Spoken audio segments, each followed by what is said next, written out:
Hello, good morning, dear students. Today we will be doing the exercise of lesson 3 of class 3 English book. The lesson is the self is gained. आज हम class 3 की English book का lesson 3 का exercise करेंगे। जैसे कि पिछले video में मैंने आप लोगों को इस लेसन को पढ़ाया था, मतलब कि इस लेसन की मीनिंग आप लोगों को बताई थी कि इस लेसन में क्या है। एक स्वार्थी आदमी के बारे में दिया गया है जिसने अपने क्या बोलते हैं, अपने बागीचे के चारों तरफ दीवार बनवा दिए थे जिसके कारण कोई भी उसमें जा ना पाए। तो अब आई होप कि आप लोगों को ये लेसन समझ में आ गया होगा और आप लोगों ने इस लेसन के वर्ड मीनिंग्स भी लिख लिए होंगे। अब हम इसकी एक्सरसाइज को स्टार्ट करते हैं। सबसे पहले है answer the following questions. First question है who is the owner of the garden. तो आंसर होगा giant is the owner of the garden. Giant is the owner of the garden. Second question है why did giant build a wall around the garden. तो answer होगा so no one can enter in the garden. Answer होगा no one can enter in the garden. Third number question है why did the flowers and leaves fall during the winter in the garden. तो answer होगा because no children playing in the garden. Answer होगा because no children playing in the garden. Fourth number question है how did the children enter in the garden. तो answer होगा through the hole in the wall. Through the hole in the wall. अब आते 5 number question why did giant break the wall of the garden. तो answer होगा to allow the children to play in his garden. To allow the children to play in his garden. अब आते हैं next question पे B fill in the blanks with the opposite of the clues given in the bracket.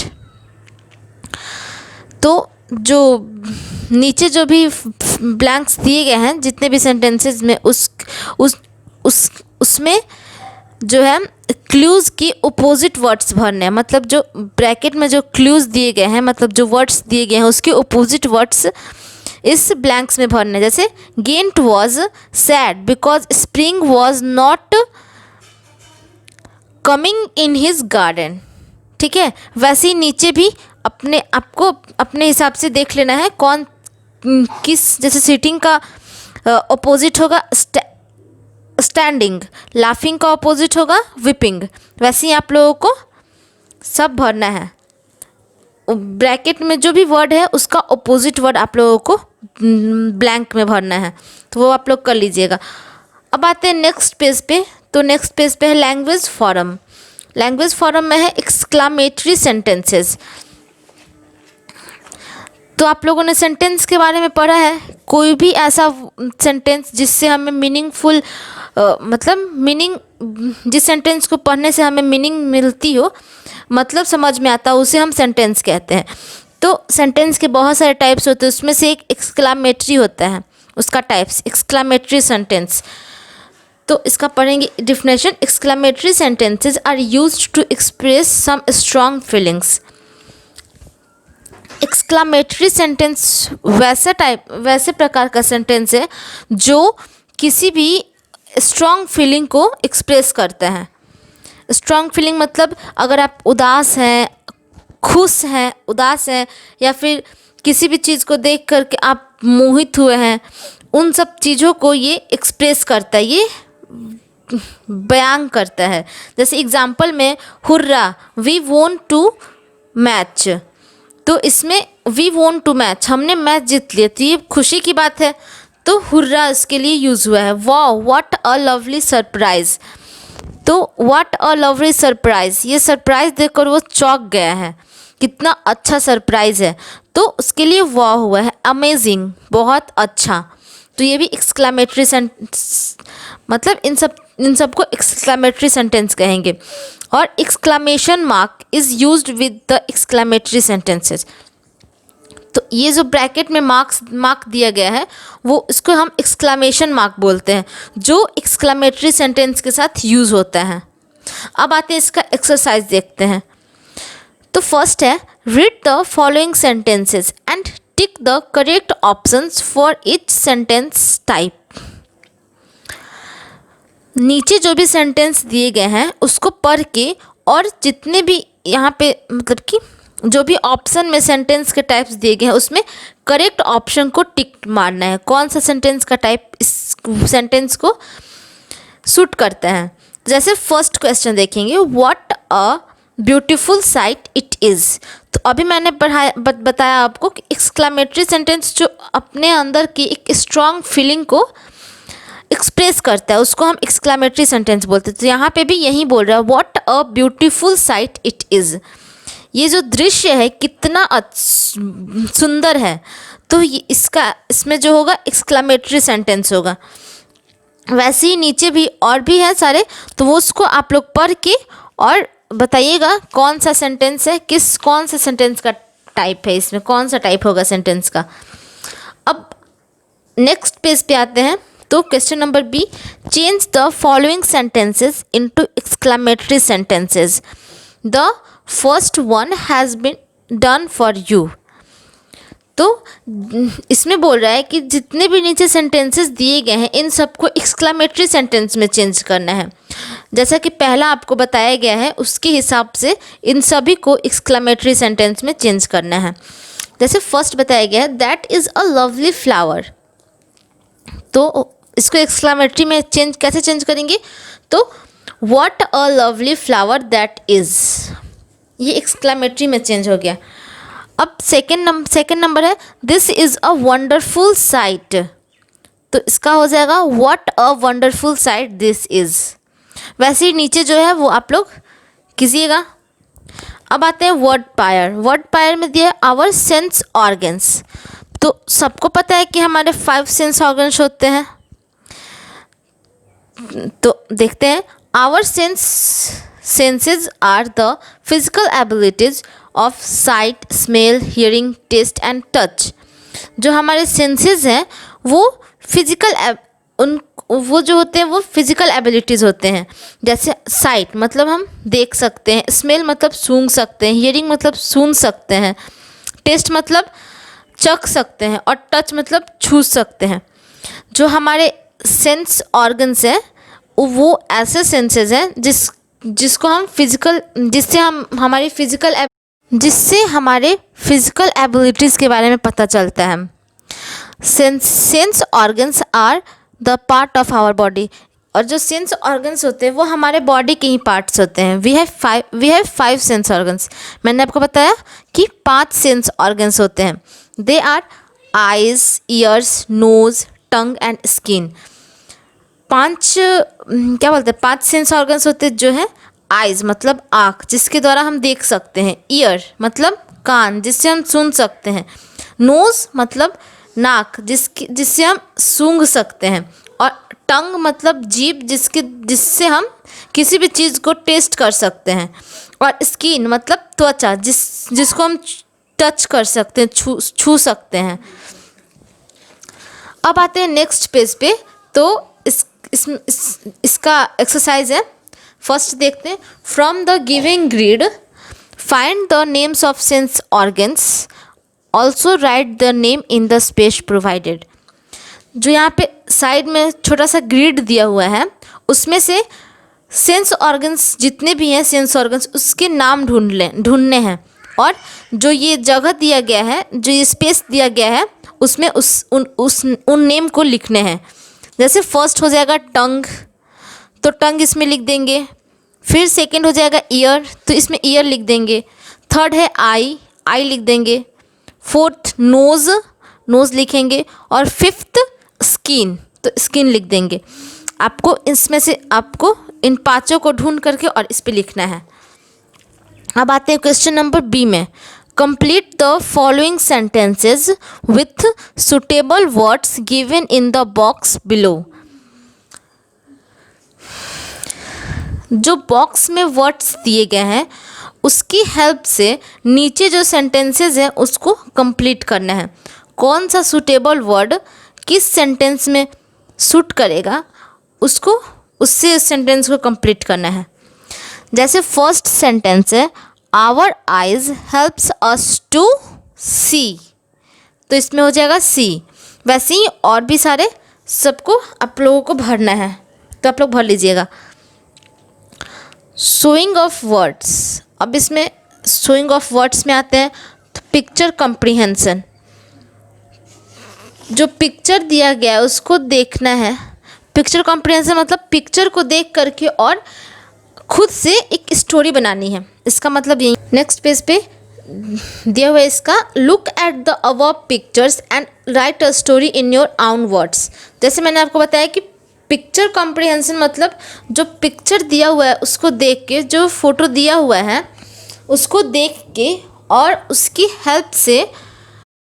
Help से एक कहानी लिखना है, वो भी अपने शब्दों में। ठीक है, तो आप लोग लिख लीजिएगा जो यहाँ पे स्पेस खाली है उसमें। अब आगे देखते हैं वर्ड ओलंपियाड, उसमें दिया हुआ है हिडन वर्ड्स। हिडन मतलब छिपाना, किसी भी चीज़ को छिपाना, मतलब किसी भी चीज़ को ऐसे जगह पे रखना जो किसी की नज़रों में ना आ सके, कोई उसे देख ना सके। तो देखते हैं हिडन वर्ड्स का मतलब क्या होगा। एग्जाम्पल देखते हैं, protection, the word protect is hidden in it. जैसे प्रोटेक्शन एक वर्ड दिया हुआ है, इसमें प्रोटेक्ट को छिपा लिया गया है, जिसकी वजह से लोग इसमें मतलब प्रोटेक्शन हम पढ़ते हैं तो प्रोटेक्शन डायरेक्ट हम लोग प्रोटेक्शन बोलते हैं, प्रोटेक्ट नहीं बोलते हैं। तो उसमें प्रोटेक्ट को हाइड कर लिया गया है, उसमें मतलब हम प्रोटेक्ट पे ध्यान ना देके डायरेक्टली प्रोटेक्शन बोलते हैं। जैसे एक और एग्जांपल है अंडरस्टैंड। अंडरस्टैंड में अंडर और स्टैंड दो वर्ड्स हैं, दोनों वर्ड्स को कंबाइन करके एक वर्ड बनाया गया है अंडरस्टैंड, जिसमें अंडरस्टैंड दोनों को हाइड कर लिया गया है और हम डायरेक्टली उसको अंडरस्टैंड पढ़ते हैं। ठीक है, अब आते हैं नेक्स्ट पेज पे, तो इसका एक्सरसाइज देखते हैं। First, from the given words find out the hidden words. नीचे जो वर्ड्स दिए गए हैं उनमें से हिडन वर्ड्स को ढूंढना है। जैसे फर्स्ट में है, फर्स्ट दिया हुआ है नॉलेज, तो हो जाएगा इसमें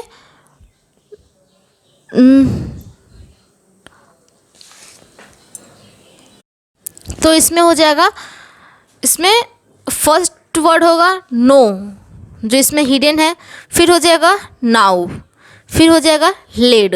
मतलब इसमें 3 वर्ड हिडन है, नो, नाउ, लेड। वैसे ही नेक्स्ट देखते हैं मदर।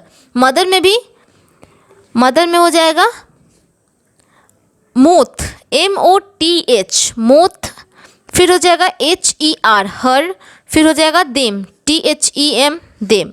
मतलब इसमें भी 3 वर्ड्स और हिडन है। और फिर वैसे ही आप लोगों को नीचे और जो वर्ड्स दिए गए इनमें से हिडन वर्ड्स ढूंढने हैं। जितने भी हिडन वर्ड्स हैं मतलब कि उसमें जितने भी वर्ड छिपे हुए हैं उसको ढूंढ के निकालना है। अब आते हैं नेक्स्ट क्वेश्चन पे, right the words from which the following hidden words may come out. मतलब जो नीचे हिडन वर्ड्स दिए गए हैं वो किस वर्ड से आए हैं वो वैसा वर्ड्स इसमें लिखना है। जैसे फर्स्ट बताया गया है एग्जाम्पल में, फर्स्ट में है रिंग, तो वो आया है ब्रिंग से।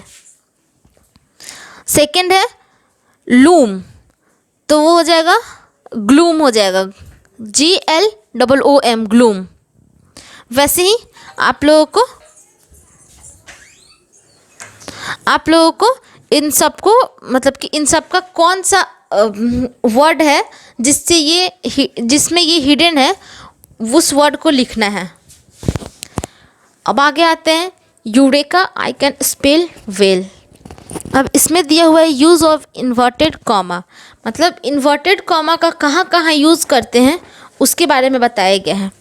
आप सबको पता है इन्वर्टेड कॉमा एक पंक्चुएशन मार्क है जिसका हम किसी भी सेंटेंस में किसी भी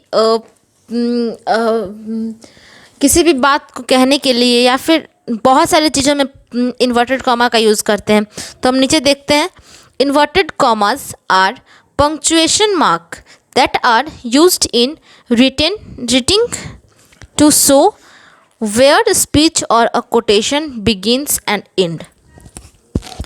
इन्वर्टेड कॉमा, मैंने आपको बताया इन्वर्टेड कॉमा एक पंक्चुएशन मार्क है जिसका यूज़ कि ये शो करने के लिए होता है कि कहाँ पर कोई भी स्पीच और कोई भी कोटेशन, कोई भी प्रवक्ता और कोई भी बात कहाँ से स्टार्ट होता है और कहाँ पर एंड होता है, उस पर इन्वर्टेड कॉमा को, वहाँ पे इन्वर्टेड कॉमा का यूज़ करते हैं।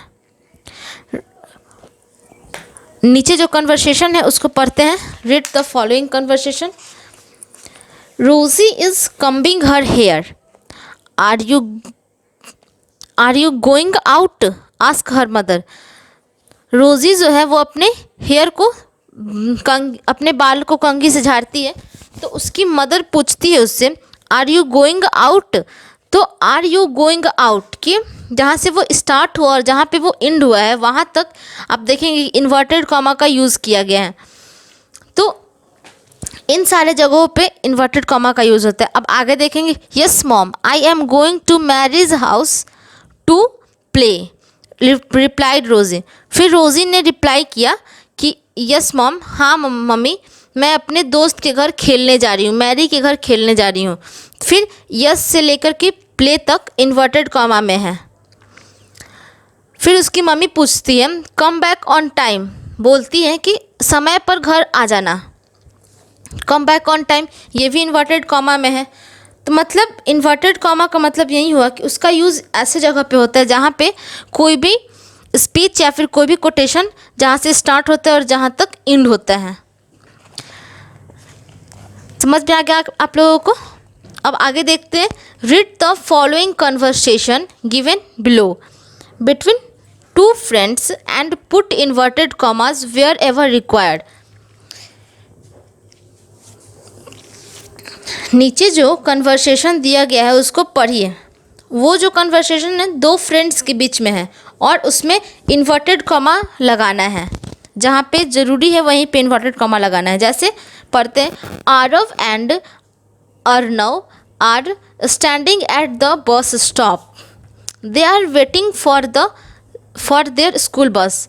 जो आरव और अर्नव हैं वो दोनों दोस्त हैं, वो बस स्टॉप पे खड़े हैं और अपने स्कूल बस का इंतज़ार कर रहे हैं।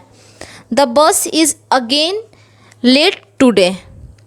जो स्कूल बस है वो आज दोबारा लेट हो गई आने में। अर्नव सेड अर्नव ने कहा कि the bus is again late today. तो the bus is again late today, इसको हम इन्वर्टेड कॉमा में, यहाँ पे 10 से लेकर के टुडे तक हम इन्वर्टेड कॉमा लगाएंगे, क्योंकि अर्नव ने इस बात को बोला है। I want to go back home said Aarav. फिर I want to go back home तक, आई से लेके होम तक इसको भी इन्वर्टेड कॉमा में करेंगे, क्योंकि ये भी एक मतलब कि किसी ने इसको बोला ही है। आरव ने कहा कि मैं चाहता हूँ कि मैं घर वापस चला जाऊँ। We should wait for some more time said Arnav. फिर अर्नव ने कहा कि हमें कुछ और समय तक इंतज़ार करना चाहिए, इसको भी इन्वर्टेड कॉमा में करेंगे, वी से टाइम तक।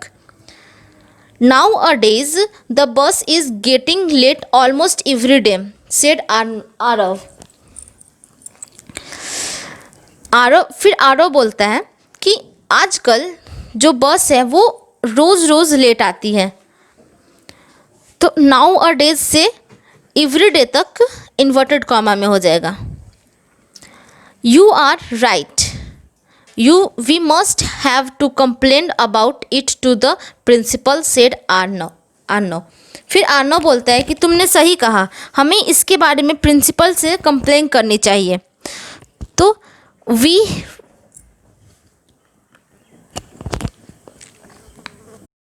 तो यहाँ पे भी यू आर राइट, यू से लेके और प्रिंसिपल तक इन्वर्टेड कॉमा में हो जाएगा। ठीक है, तो आप लोग कर लीजिएगा, मैंने आप लोगों को बता दिया, आप लोग कर लीजिएगा। और अब आते हैं नेक्स्ट पेज पे, तो बी एक्टिव दिया हुआ है। तो इसमें बोला है make a picture by joining dots and then colour it. जो ये पिक्चर है जो डॉट से ज्वाइन किया गया हुआ है उसको कलर करना है। उस पहले उसको उस जो डॉटेड जो पिक्चर है उसको ज्वाइन करके और फिर उसको कलर करना है। तो आप लोग इसको कर लीजिएगा और आप लोगों का ये लेसन यहीं पर ख़त्म होता है। और इन सबको आप इन सारे एक्सरसाइज को जितना मैंने बताया उन सबको कर लीजिएगा और वर्ड और जो क्वेश्चन आंसर है उसे याद भी कर लीजिएगा।